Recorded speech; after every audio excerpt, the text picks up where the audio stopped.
The Outline of History, being a plain history of life and mankind by H.G. Wells, revised and brought up to the end of the Second World War by Raymond Postgate, with maps and plans by J.F. Horban, Volume 1, Book 4, Chapter 19, The Aryan-Speaking Peoples in Prehistoric Times, Section 1, The Spreading of the Aryan Speakers, Section 2, About the Original Life of the Aryans, Section 3, The Aryan Family. 1. We have spoken of the Aryan language as probably arising in the region of the Danube and South Russia, spreading from that region of origin. We say probably because it is by no means certainly proved that that was the center. There have been vast discussions upon this point and wide divergences of opinion. We give the prevalent view it was originally the language of a group of peoples of the Nordic race. As it spread widely, Aryan began to differentiate into a number of subordinate languages.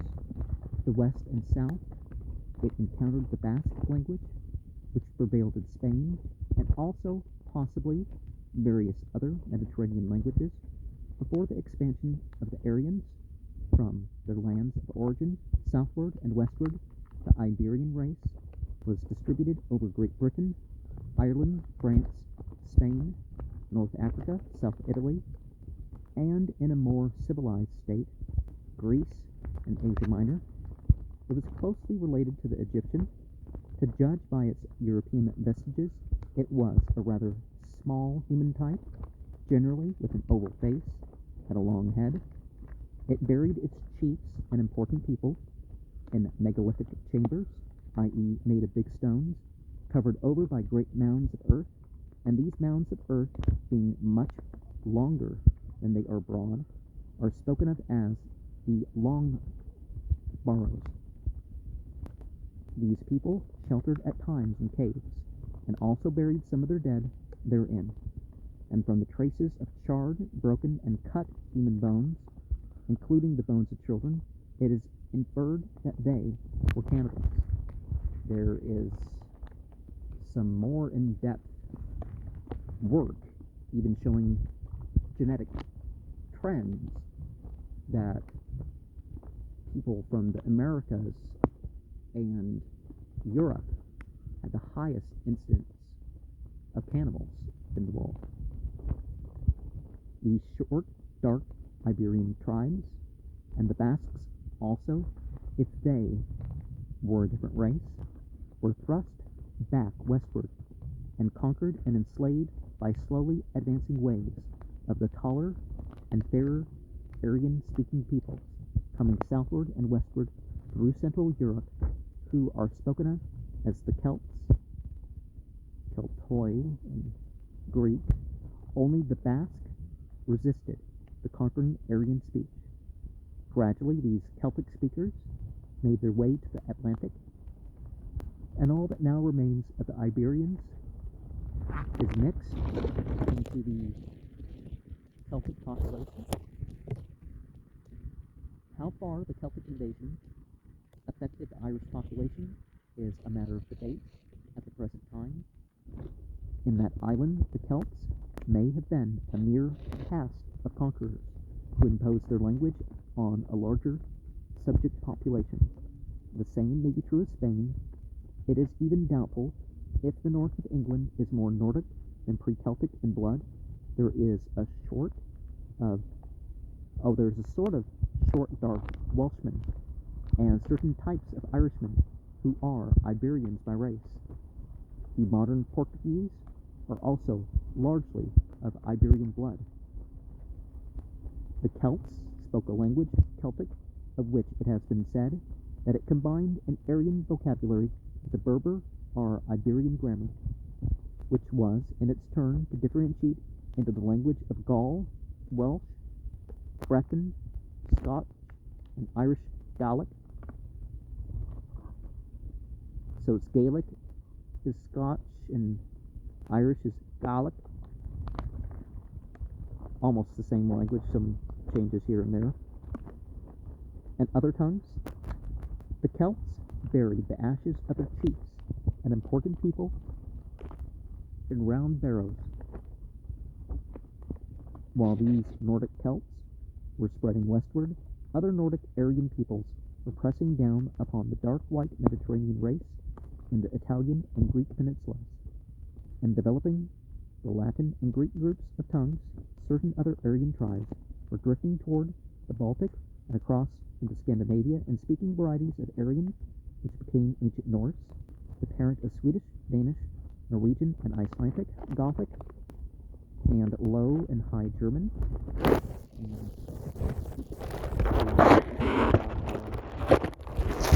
Of the Aryan-speaking peoples between 1000 and 500 BCE. We see what's called Celt leading out of Austria, Germany, making its way west and mixing, while other groups are making their way and mixing. If you call one race the Persians and another the Arabs, I think as far as terrain, there's, in recent centuries, more of a spread of these. There's sort of transition races between the continents. While the primitive Aryan speech was just spreading and breaking up into daughter languages to the west, it was also spreading and breaking up to the east.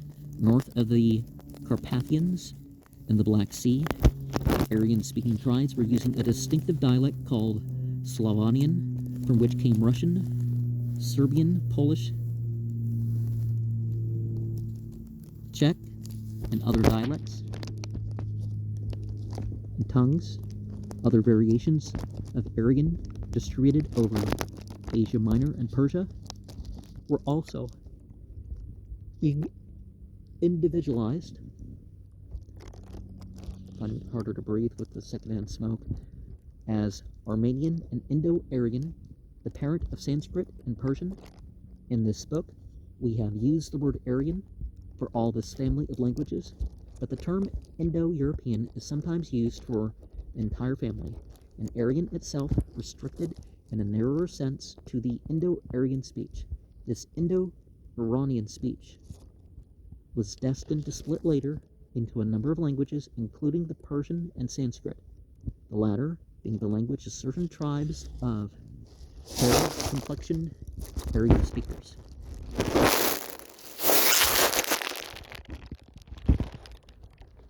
Who pushed eastward into India sometime between 3000 and 1000 BCE and conquered dark Dravidian peoples who were then in possession of that land.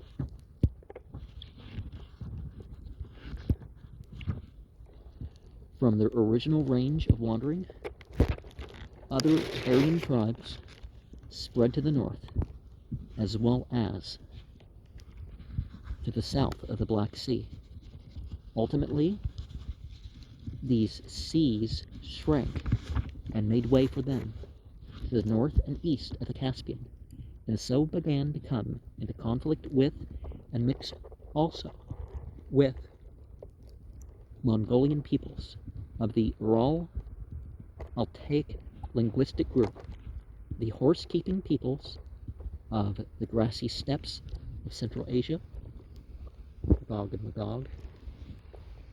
From these Mongolian races, the Aryans seem to have acquired the use of the horse for riding and warfare. There were 3 or 4 prehistoric varieties or subspecies of horse in Europe and Asia, but it was the steppe or semi-desert lands that first gave horses of a build adapted to other than food uses. All these peoples of the Russian and Asiatic steppes, it must be understood, shifted their ground rapidly.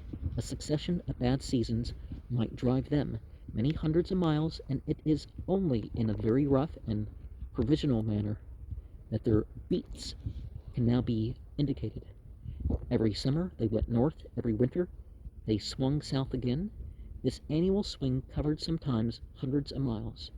On our maps, for the sake of simplicity, we represent the shifting of nomadic peoples by a straight line, but really they moved in annual swings as the broom of a servant who is sweeping out a passage swishes from side to side as she advances, spreading round the north of the Black Sea and probably to the north of the Caspian from the range of the original Teutonic tribes of Central and North Central Europe to the Iranian peoples, who became the Medes and Persians and Aryan Hindus, were the grazing lands of a confusion of tribes, about whom it is truer to be vague and precise, such as the Cimmerians, the Sarmatians, and those Scythians who, together with the Medes and Persians, came into effective contact with the Assyrian Empire by 1000 BCE or earlier. East and south of the Black Sea, between the Danube and the Medes and Persians, and to the north of the Semitic and Mediterranean peoples of the seacoast and peninsulas, range another series of equally ill-defined Aryan tribes, moving easily from place to place and intermixing freely to the great confusion of historians. They seem, for instance, to have broken up and assimilated the Hittite civilization, which was probably pre-Aryan in its origin. These latter Aryans were perhaps not so far advanced along the nomadic line as the Scythians of the Great Plains. Section 2. What sort of life did these prehistoric Aryans lead? These Nordic Aryans, who were the chief ancestors of most Europeans and most white Americans and European colonists of today, as well as the Persians and high-caste Hindus. They may also have been the ancestors of the Armenians, but these were more probably a non-Aryan. It may be a Hittite people who learnt an Aryan speech. In answering that question, we have a new source of knowledge. In addition to the dug-up remains and vestiges upon which we have had to rely in the case of the predecessors of the Aryans, we have language. By careful study of the Aryan languages, it has been found possible to deduce a number of conclusions about the life of these peoples 5,000 or 4,000 years ago. All these languages have a common resemblance. Each, as we have already explained, brings the changes upon a number of common roots. We find the same root running through all or most of these languages. It seems reasonable to conclude that the thing that root word signifies must have been known to the common ancestors. Of course, if they have exactly the same word in their languages, this may not be the case. It may be the new name of a new thing or of a new idea that has spread over the world quite recently. Thus, for instance, is a word that was made by Van Helmont, a Dutch chemist, about 1625 of the Common Era, and has spread into most civilized tongues. And tobacco, again, is an American Indian word, which followed the introduction of smoking almost everywhere. But if the same word turns up in a number of languages, and if it follows the characteristic modifications of each language, we may feel sure that it has been in that language, and a part of that language, since the beginning, suffering the same changes with the rest of it. We know, for example, that the words for wagon and wheel run in this fashion through the Aryan tongues, and so we are able to conclude that the primitive Aryans, the more purely Nordic Aryans, had wagons, though it would seem that from the absence of any common roots for spokes, rim, or axle, that their wheels were not wheelwrights wheels with spokes, but made of the trunks of trees, shaped out with an axe between the ends. These primitive wagons were drawn by oxen. The early Aryans did not ride or drive horses. They had very little to do with horses. The Neolithic Mongols were a horse people, but the Neolithic Aryans were a cow people. They ate beef, not horse, and after many ages, they began this use of draught cattle. They reckoned wealth by cows. They wandered, following pasture and trekking their goods, as the South African Boers do in ox wagons, though of course their wagons were much clumsier than any to be found in the world today. They probably ranged over very wide areas. They were migratory, but not in the strict sense of the word nomadic. They moved in a slower, clumsier fashion than did the latter, more specialized nomadic peoples. They were forest and parkland people without horses. They were developing a migratory life out of the more settled forest clearing life of the earlier Neolithic period. Changes of climate, which were replacing forest by pasture, and the accidental burning of forest by fire, may have assisted this development. We have already described the sort of home the primitive Aryan occupied, and his household life so far as the remains of the Swiss pile dwellings enable us to describe these things. Mostly his houses were of too flimsy a sort, probably of wattle and mud to have survived, and possibly he left them and trekked on for very slight reasons. The Aryan peoples burnt their dead, a custom they still preserve in India, but their predecessors, the Long Barrow people, the Iberians, buried their dead, lying on the side in a sitting position. Well, which way did they face lying? Like cardinally. In some ancient Aryan burial mounds, round barrows, the urns containing the ashes of the departed are shaped like houses, and these represent rounded huts with thatched roofs. The grazing of the primitive Aryan was far more important to him than his agriculture. At first, he cultivated with a rough wooden hoe. Then, after he had found out the use of cattle for draught purposes, he began real plowing with oxen, using at first a suitably bent tree bough as his plow. His first cultivation before that came about must have been rather in the form of garden patches near the house buildings than of fields. Most of the land his tribe occupied was common land on which the cattle grazed together. He never used stone for building house walls until upon the very verge of history.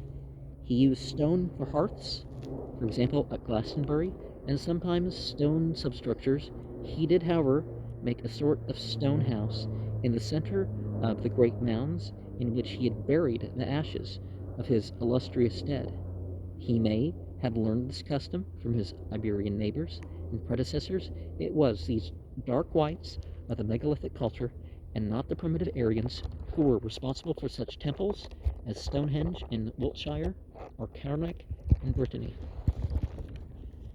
These Aryans were congregated not in cities but in districts of pasturage as clans and tribal communities.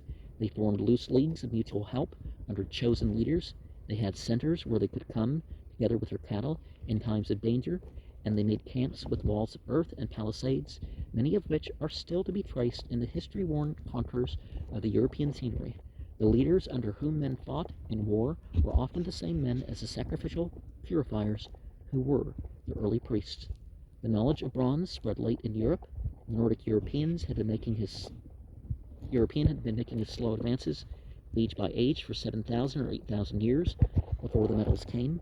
By that time, his social life had developed so that there were men of various occupations and men and women of different ranks in the community. There were men who worked wood and leather, potters and carvers.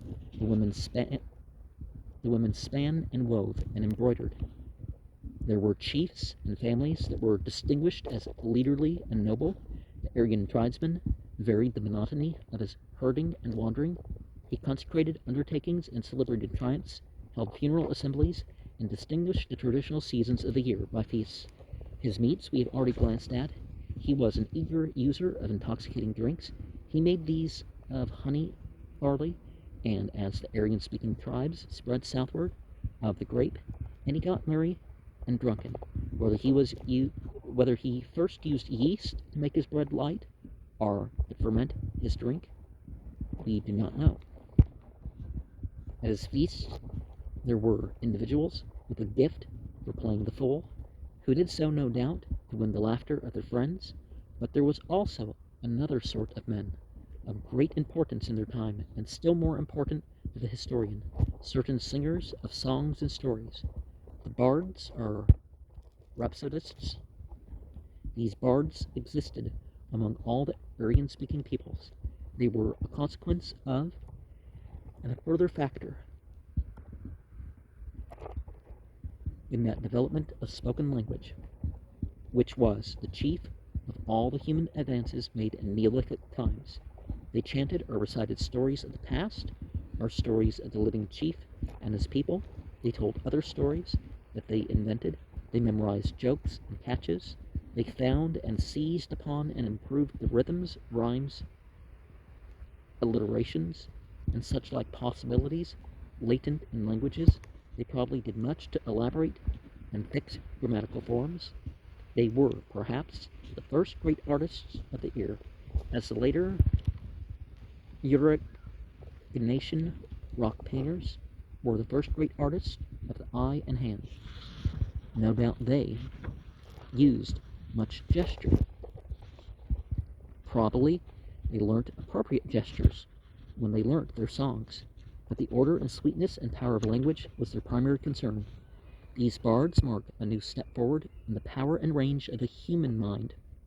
They sustained and developed in men's minds a sense of a greater something than themselves, the tribe, and of a life that extended back into the past.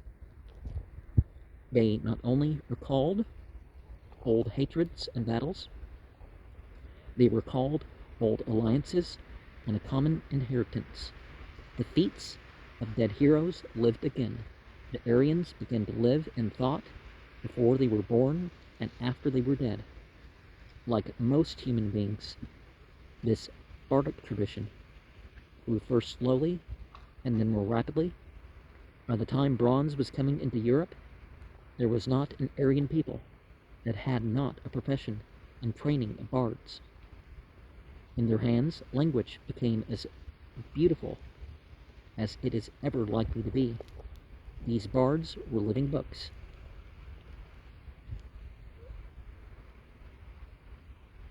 Men histories, guardians, and makers of a new and powerful tradition in human life. Every Aryan people had its long poetical records thus handed down, its sagas, Teutonic, its epics, Greek, its Vedantic narrative poems, Old Sanskrit. Samskrita means heard and refined. The earliest Aryan people were essentially a people of the voice. The recitation seems to have predominated even in those ceremonial and dramatic dances, that dressing up, which, among most human races, have also served for the transmission of tradition. At that time, there was no writing, and when first the art of writing crept into Europe, as we shall tell later, it must have seemed far too slow, clumsy, and lifeless a method of record for men to trouble very much about writing down these glowing and beautiful treasures of the memory. Writing was at first kept for accounts and matters of fact. The bards and rhapsodists flourished for long after the introduction of writing. They survived indeed in Europe as the minstrels into the Middle Ages. Unhappily, their tradition had not the fixity of a written record. They amended and reconstructed. They had their fashions and their phases of negligence. Accordingly, we have now only the very much altered and revised vestiges of that spoken literature of prehistoric times. One of the most interesting and informing of these prehistoric compositions of the Aryans survives in the Greek Iliad. An early form of the Iliad was probably recited 1000 BCE, but it was not written down until perhaps 700 or 600 BCE. Many men must have had to do with it as authors and improvers, but later Greek tradition attributed it to a blind bard named Homer, to whom also is ascribed Odyssey, a composition of a very different spirit and outlook. It is possible that many of the Aryan bards were blind men. According to Professor J.L. Myers, the bards were blinded to prevent their straying from the tribe. Mr. L. Lloyd, as seen in Rhodesia, the musician of a troupe of native dancers who had been blinded by his chief for this very reason. The Slavs called all bards Slipek, which was also the word for blind men. The original recited version of the Iliad was older than that of the Odyssey. The Iliad, as a complete poem, is older than the Odyssey, says Professor Gilbert Murray, though the material of the Odyssey, being largely undateable folklore, is older than any of the historical material in the Iliad. Both epics were probably written over and rewritten at a later date, in much the same manner that Lord Tennyson, the poet laureate of Queen Victoria, in his Idylls of the King, wrote over the Morte d'Arthur, which was itself a writing over by Sir Thomas Malory, circa 1450, of pre-existing legends, making the speeches and sentiments and the characters more in accordance with those of his own time. But the events of the Iliad and the Odyssey, the way of living they describe, the spirit of the acts recorded, belong to the closing centuries of the prehistoric age. These sagas, epics, and Vedas do supply,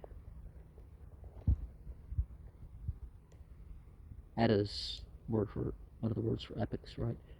In addition to archaeology and philology, a third source of information about those vanished times. Here, for example, is the concluding passage of the Iliad, describing very exactly the making of a prehistoric barrow. We have taken here Chapman's rhyme translation, correcting certain words with the help of the prose version of Lang, Leaf, and Myers. Thus oxen, mules, and wagons straight they put, went forth, and an unmeasured pile of sylvan matter cut, 9 days employed in carriage, but when the 10th morn shined on wretched mortals, then they brought the bravest of his kind forth to be burned. Troy swam in tears upon the pile's most height. They laid the body and gave fire. All day it burned, all night, but when the 11th morn let on earth her rosy fingers shine, the people flocked about the pile, and first with gleaming wine quenched all the flames. His brothers then, and friends, the snowy bones, gathered into an urn of gold, still pouring out their moans. Then wrapped they in soft purple veils the rich urn, digged a pit, graved it, built up the grave with stones, and quickly piled on it a barrow. The barrow heaped once all the town, and Jove nursed Priam's court, partook a sumptuous funeral feast. Then so, horse-taming Hector's rites, gave up his soul to rest.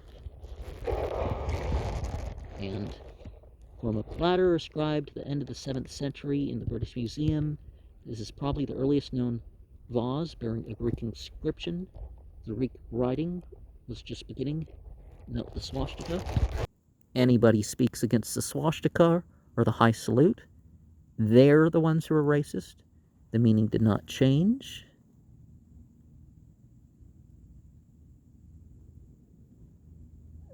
Megadam, Ector, Enem Trebom. There remains also an Old English saga, Beowulf, made long before the English had crossed from Germany into England, which winds up with a similar burial. The preparation of a pyre is first described. It is hung round with shields and coats of mail. The body is brought, and the pyre fired. And then, for 10 days, the warriors built a mighty mound to be seen afar by the traveler on sea or land. Beowulf, which is at least 1,000 years later than the Iliad, is also interesting because one of the main adventures in it is the looting of the treasures of a barrow already ancient in those days. Section 3. The Greek epics reveal the early Greeks with no knowledge of iron, without writing, and before any Greek-founded cities existed in the land into which they had evidently come quite recently as conquerors. They were spreading southward from the Aryan region of origin. They seem to have been a fairer people, newcomers in Greece, newcomers to a land that had been held hitherto by the Mediterranean or Iberian peoples. Let us, at the risk of a slight repetition, be perfectly clear upon one point. The Iliad does not give us the primitive Neolithic life of that Aryan region of origin. It gives us that life already well on the move towards a new state of affairs between 15,000 and 6,000 BCE. The Neolithic way of living has spread with the forests and abundant vegetation of the pluvial period over the greater part of the Old World, from the Niger to the Hoang-ho, and from Ireland to the south of India. Now, as the climate of great proportions of the earth was swinging towards drier and more open conditions again, the earlier, simpler Neolithic life was developing along two divergent directions. One was leading to a more wandering life towards, at last, a constantly migratory life between summer and winter pasture, which is called nomadism. The other, in certain sunlit river valleys, was towards a water-treasuring life of irrigation in which men gathered into the first towns and made the first civilization. We have already described the first civilizations and their liability to recurrent conquest by nomadic peoples. We have already noted that for many thousands of years there has been an almost rhythmic occurrence of conquest of civilizations by the nomads. Here we have to note that the Greeks, as the Iliad presents them, are neither simple Neolithic nomads, innocent of civilization, nor are they civilized men. They are nomads in an excited state, because they have just come upon civilization, and regard it as an opportunity for war and loot. And people could argue that civilization started with war, not the settlements, or that the settlements enabled it. These early Greeks of the Iliad are sturdy fighters, but without discipline, their battles are a confusion of single combats. They have horses but no cavalry. They use the horse, which is a comparatively recent addition to Aryan resources, to drag a rude fighting chariot into battle. The horse is still novel enough to be something of a terror in itself. For ordinary draught purposes, as in the quotation from the Iliad we have just made, oxen were employed. The only priests of these Aryans are the keepers of shrines and sacred places. There are chiefs who are heads of families and who also perform sacrifices. But there does not seem to be much mystery or sacramental feeling in their religion.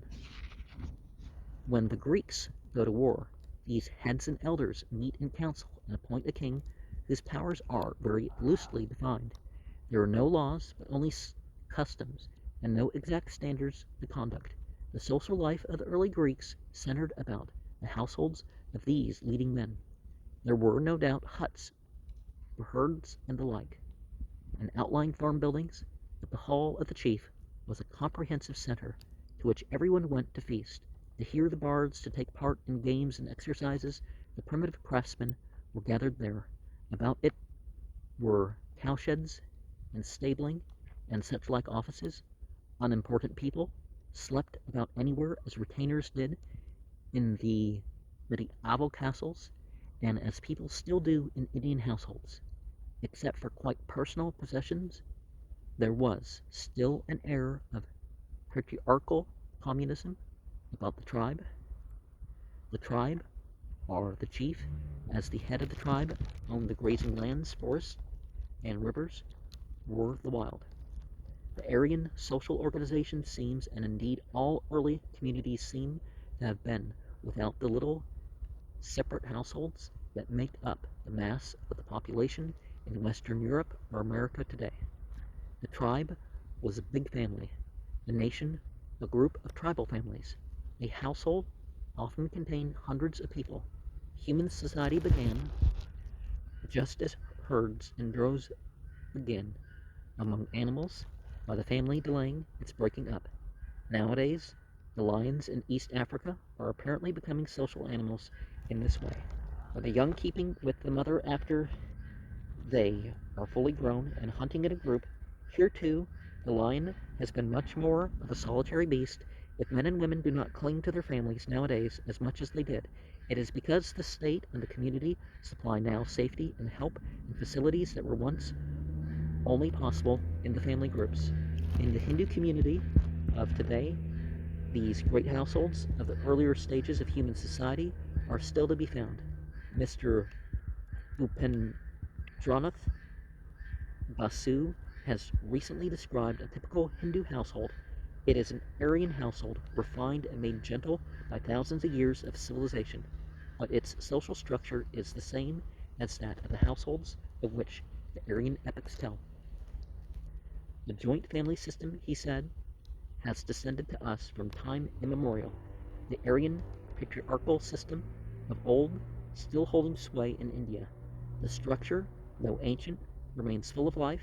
The joint family is a cooperative corporation in which men and women have a well-defined place.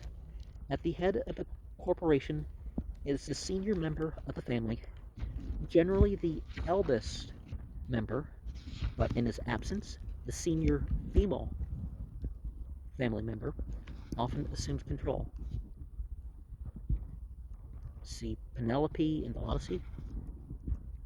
All able-bodied members must contribute their labor and earnings, whether of personal skill or agriculture and trade, to the common stock. Weaker members, widows, orphans, and destitute relations, all must be maintained and supported. Sons, nephews, brothers, cousins, and all must be treated equally, for any undue preference is apt to break up the family. We have no word for cousins.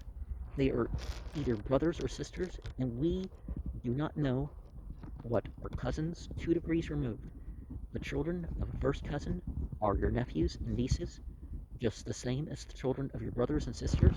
A man can no more marry a cousin, however removed, than he can marry his own sister, except in certain parts of Madras, where a man may marry his maternal uncle's daughter.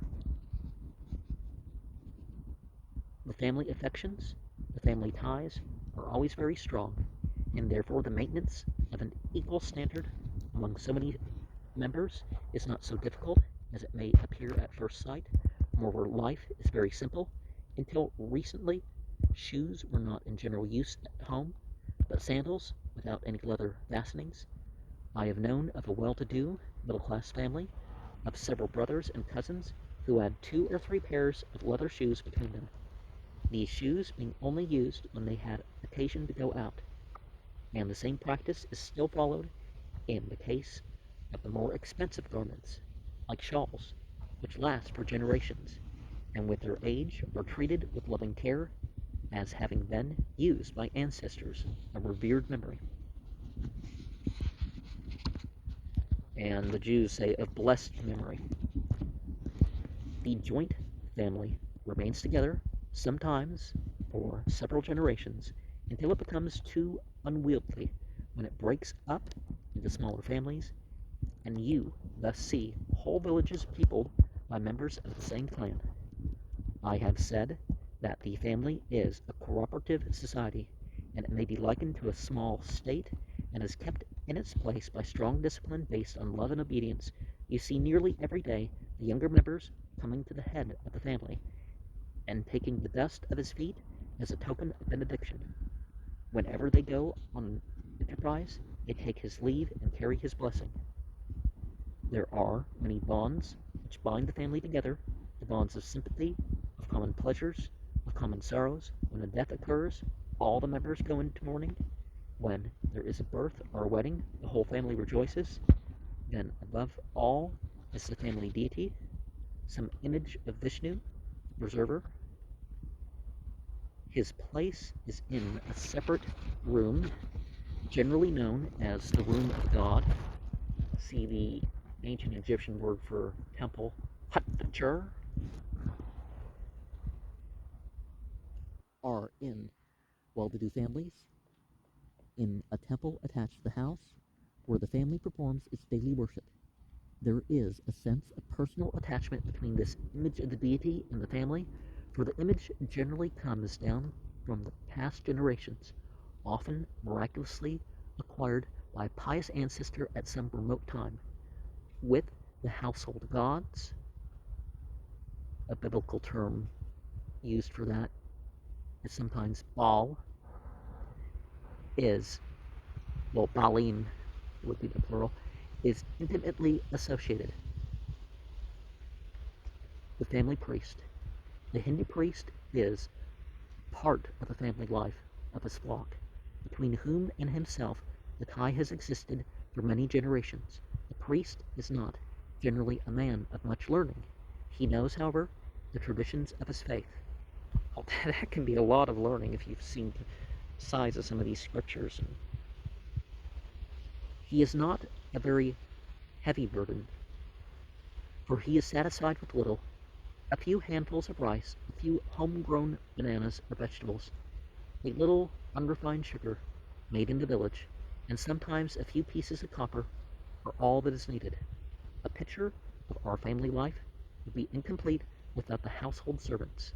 A female servant is known as the Jay, or daughter. In Bengal, she is like the daughter of the house. She calls the master and the mistress father and mother, and the young men and women of the family brothers and sisters. She participates in the life of the family. She goes to the holy places along with her mistress, for she could not go alone, and generally she spends her life with the family of her adoption. Her children are looked after by the family.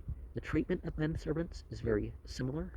These servants, men and women, are generally people of the humbler castes, but a sense of personal attachment grows up between them and the members of the family, and as they get on in years, they are affectionately called by the younger members, elder brothers, uncles, aunts, etc. In a well-to-do house, there is always a resident teacher who instructs the children of the family as well as other boys of the village. There is no expensive school building, but room is found in some veranda or shed in the courtyard for the children and their teacher, and into this school low-caste boys are freely admitted. This indigenous school, these indigenous schools were not of very high order, but they supplied an agency of instruction for the masses, which was probably not available in many other countries. With Hindu life is bound up its traditional duty of hospitality. It is the duty of a householder to offer a meal to any stranger who may come before midday and ask for one. Some Buddhist communities, they don't eat after midday if they're monks. The mistress of the house does not sit down to her meal until every member is fed, and as sometimes her food is all that is left, she does not take her meal until well after midday, lest a hungry stranger should come and claim one.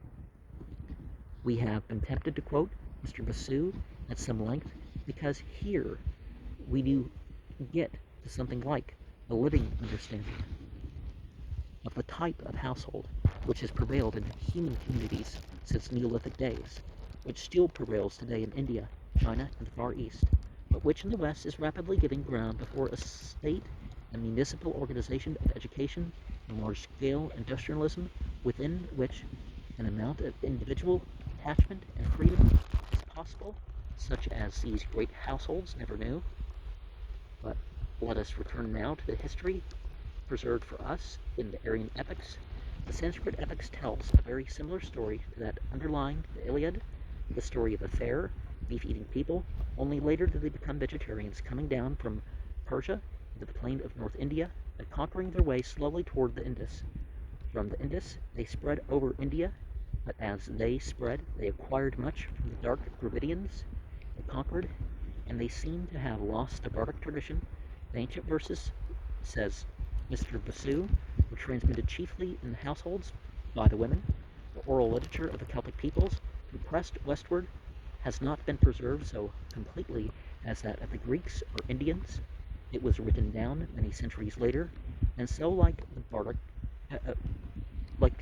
barbaric primitive English Beowulf, has lost any clear evidence of a period of migration into the lands of an antecedent people. If the pre-Aryans figure in it at all, it is as the very folk of Irish stories. Well, there is not just spiritual aspects of some of these stories, and some of that is the northern people with the totally blonde, totally red hair. Ireland, most cut off of all the Celtic-speaking communities, retained to the latest state its primitive life, and the Ta'in, the Irish Iliad, describes a cattle-keeping life in which war chariots are still used, and war dogs also, and the heads of the slain are carried off slung around the horses' necks. The Ta'in is the story of a cattle raid. Here, too, the same social order appears as in the Iliad. The chiefs sit and feast in great halls. They build halls for themselves. There is singing and storytelling by the bards, and the drinking and intoxication.